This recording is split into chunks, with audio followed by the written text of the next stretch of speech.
še hitra vprašanja, ki so malo bolj napovedne narave. Pa te bom vprašal, kakšna bo vrednost zlata konec leta 2026? Konec tega leta. Banke napovedujejo vsaj 20% više, pa bi se jim tle kar pridružil. Ok, se pravi, zdaj je koliko 4700, 4800? V dolarjih, ja, banke napovedujejo okrog $6,000. 6000. Ja. Banke so drugače vedno zelo konzervativne bile pri napovedih zlata. Res, v zadnjih 20 letih, ki spremljam, so bile mogoče 4-5 let, da so banke napovedovali, da bo cena zlata rasla. 2 leti nazaj Bank of America, ali pa zdaj že 3 leta nazaj, takrat je bila cena zlata $1500 za unčo, je ona rekla, čez 2 let bo cena 3000. To je bilo prva taka zaznava, ne? In res se je zgodil. Takrat noben ne verjel. Tako da banke v bistvu so zdaj na 6000, Goldman Sachs, JP Morgan, UBS, Bank of America, se vse gibajo napovedi tam nekje. Tako da to pomeni, da glede na to, da imajo res močne analitike v ozadju, se more nekaj kuhati v ozadju svetovnih financ. Mogoče sam komentar, pri napovedih se pa vedno vsi zmotimo. Tako da ne bo to sam tako malo za internet. To samo zato, da bomo lahko enkrat pogledali, veš, če smo prav. Vrednost srebra konec leta 2026. Ja, srebro je imelo zelo eksplozivno rast v novembru, decembru in januarju. Jaz mislim, da bomo ponovno doživeli rekordne cene. Vrednost srebra realno je na $130 za eno unčo, zdaj smo okrog 70, ravno zaradi vseh razlogov, ki sem jih prej omenil. Ma pa še daleč višji potencial. Še posebej, recimo, če rečemo srednji do dolgi rok, mogoče, če imamo toliko časa, nekje 5 do 10 let horizont, bi pokomentiral tako. V oktobru je bil na našem kongresu en gost iz Amerike, James Rickards. Poglejte si ga na YouTubeu, res dober, res dober analitik. On je rekel, da vidi precej hitro ceno zlata tudi na $10,000. Njegova najvišja napoved je $23,000, ampak rečemo $10,000. In če rečeva, da bo takrat sorazmerje med zlatom pa srebrom, se pravi za 1:60, da bi bilo recimo 1:20, se pravi 10,000 deljeno 20 je $500 za eno unčo srebra, zdaj smo pa na 70. In to ni nemogoče, lahko rečejo tudi mogoče kakšno drugačno sorazmerje, to je sam pač igra številk. Ampak v kakšnem časovnem horizontu to govorimo?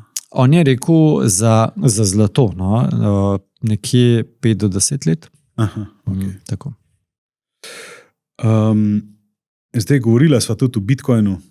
Imaš tle kakšno napoved za konec 2026? Ne vem.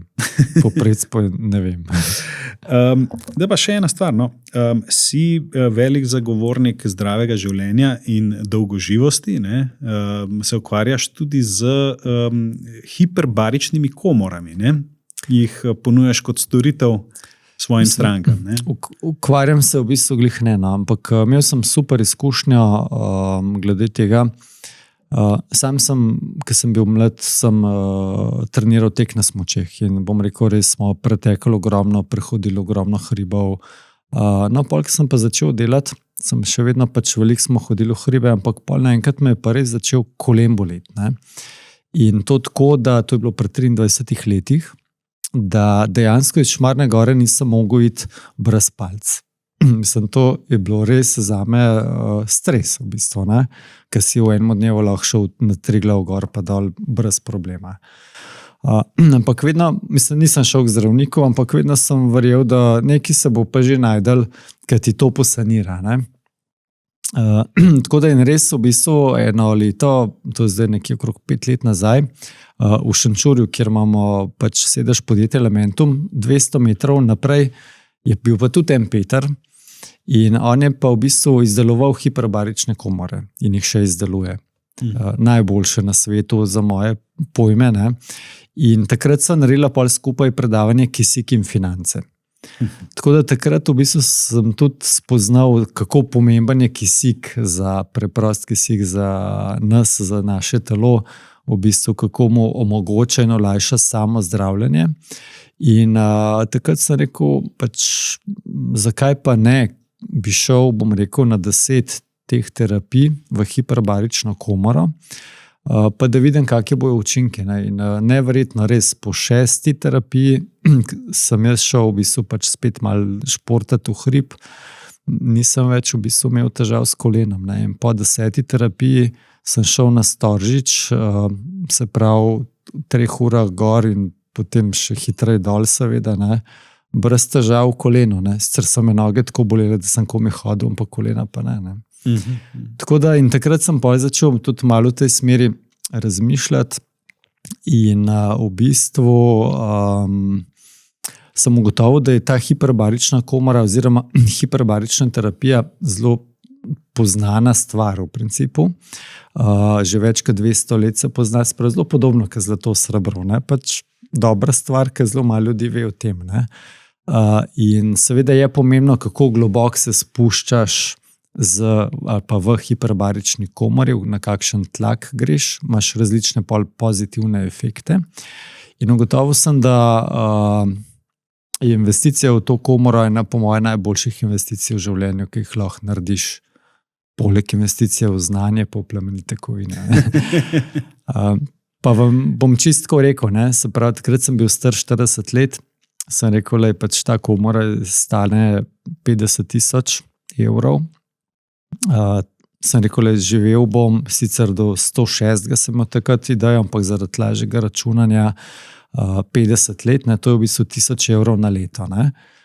To je 83 evrov na mesec. Prav, če nimam zase 83 evrov za zdravje, najboljše na mesec, pol ne rabim živeti v bistvu. Ne.